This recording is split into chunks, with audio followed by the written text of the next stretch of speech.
তারা জনগণকে বিভ্রান্ত করার চেষ্টা করছেন। পার্লামেন্টে বিষয়টি আমরা ক্লিয়ার করেছি। আরেকটি নতুন তত্ত্ব তারা দিচ্ছেন। আমরা মানবাধিকার কমিশন আইন বাতিল করেছি, তত্ত্ব দিচ্ছেন আমরা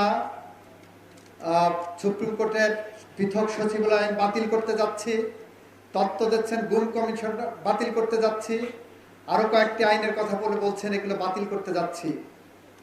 প্রিয় বন্ধুরা, এর কোনোটাই বাতিলের খাতায় না, এর সবগুলো হলো পরবর্তীতে যাচাই বাছাই সাপেক্ষে আমরা আবার ফিরে আসব নতুন বিল নিয়ে, সেই কথা বলছি।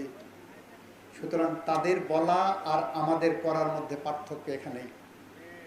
আমরা যারা বিএনপি করি, বিএনপি যতবার ক্ষমতায় এসেছে জনগণের কাতারে থেকে জনগণের জন্য কাজ করেছেন।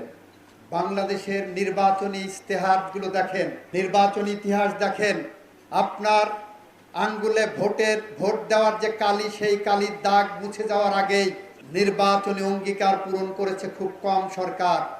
বিএনপি সেই অঙ্গীকার পূরণ করেছে। বিএনপি বলেছিল ক্ষমতায় গেলে কৃষকের 10,000 টাকা পর্যন্ত কৃষি ঋণ মওকুফ করবে।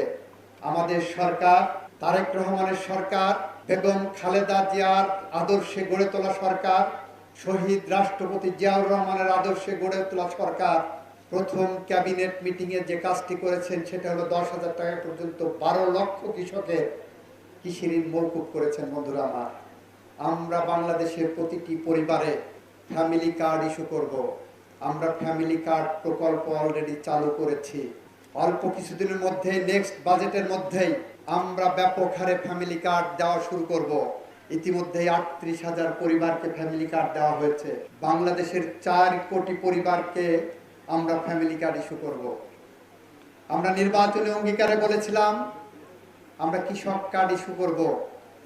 আগামী 14 এপ্রিল, পহেলা বৈশাখ বাংলাদেশের 11টি স্থানে এই কৃষক কার্ড ইস্যু করা হবে। তার মধ্যে আপনাদের শৈলকুপা আছে। আমরা বলেছিলাম ইমাম, মুয়াজ্জিন, পুরোহিত, সেবক সবাইকে আমরা মাসিক ভাতার ব্যবস্থা করব। এই কর্মসূচিও ঈদের আগে চালু করেছেন আমাদের মাননীয় প্রধানমন্ত্রী, শহীদ রাষ্ট্রপতি জিয়াউর রহমানের সুযোগ্য সন্তান তারেক রহমান। সুতরাং আমরা কাজে বিশ্বাস করে আমরা বিভ্রান্তি ছড়াই না।